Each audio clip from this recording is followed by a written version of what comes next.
adalah Giselle, seorang siswi yang pendiam dan sering menyendiri.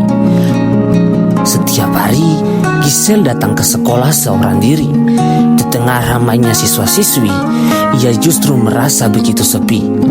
Sekolah yang seharusnya menjadi tempat yang aman untuk belajar dan bertumbuh. Namun bagi Giselle, sekolah justru menjadi tempat di mana ia harus menghadapi bullying. Langkah kecil melewati hari, diiringi tawa yang bukan kebahagiaan. Teman-temannya datang bukan untuk membantu, melainkan menjadikan kekurangannya sebagai bahan ejekan. Waktu istirahat seharusnya menjadi saat untuk menikmati kebersamaan. Namun, suasana berubah ketika makanan dan uang Giselle dirampas dengan ancaman. Yang hilang bukan hanya barang, tetapi juga rasa aman dan keberanian. Bermain bersama seharusnya menjadi hal sederhana yang menyenangkan. Namun, tidak satupun teman-temannya mau menerima kehadiran Giselle. Saat ia ingin bergabung, mereka justru pergi meninggalkannya seorang diri. Pengucilan itu membuat Giselle semakin merasa sendiri.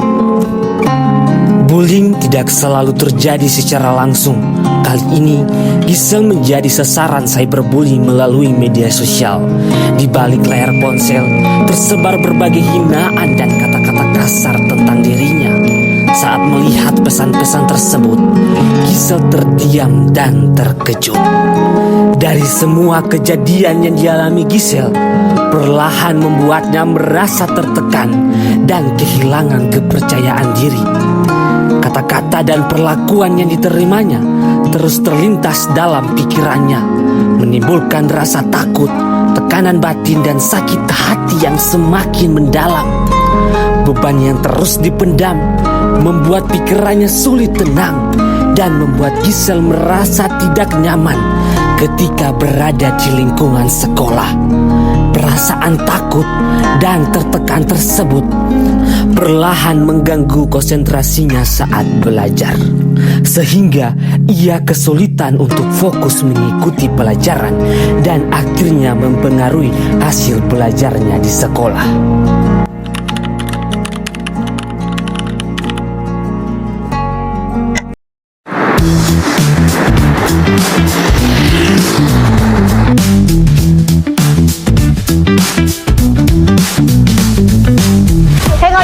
Kalian tahu tidak, selama ini saya sudah melihat dan merekam semua tingkah laku kalian terhadap Giselle. Ternyata selama ini ada seseorang yang diam-diam memperhatikan semua yang terjadi pada Giselle, yaitu Dea, seorang saksi yang melihat dan merekam setiap tindakan bullying yang dilakukan oleh mereka. Lebih baik kalian bertobat, karena ini adalah sebuah perundungan, bukan sebuah candaan lagi. Jika saya upload video ini, kalian bisa viral dan kalian bisa berhadapan dengan hukum dan tindak pidana. Lebih baik bertobat daripada kalian terlambat. Setelah menyadari kesalahan mereka, keempatnya mulai menyesal dan bergegas meminta maaf kepada Giselle.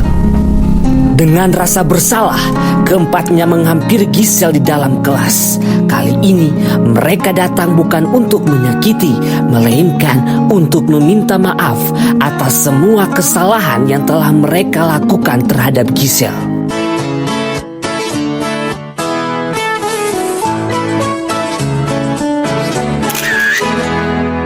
Semua insan ciptaan Tuhan. Setiap perbedaan dan kekurangan yang dimiliki oleh seseorang bukanlah alasan untuk menjauh, mengejek atau merendahkan. Justru dari perbedaan itu, kita belajar untuk saling memahami, menghargai, dan menerima satu sama lain.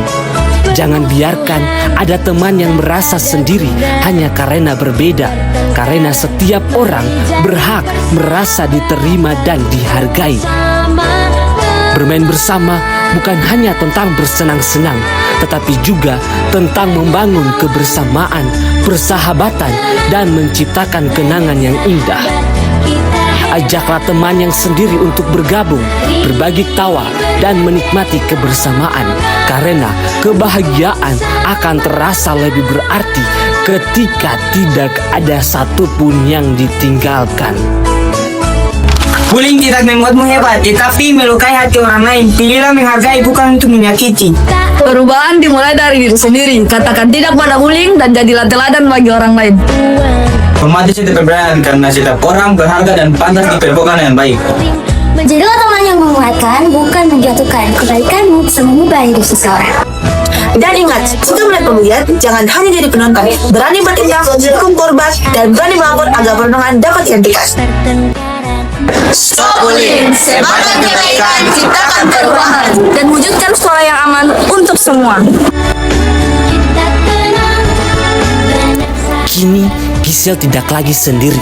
Ia dapat tersenyum, bermain, dan menikmati kebersamaan bersama teman-temannya. Karena terkadang satu tindakan untuk berhenti menyakiti dan mulai peduli dapat mengubah kesedihan menjadi kebahagiaan dan kesendirian menjadi kebersamaan. Jadilah teman yang menguatkan, bukan yang melemahkan. Berakhirlah sudah kisah Giselle. Dari luka menjadi tawa.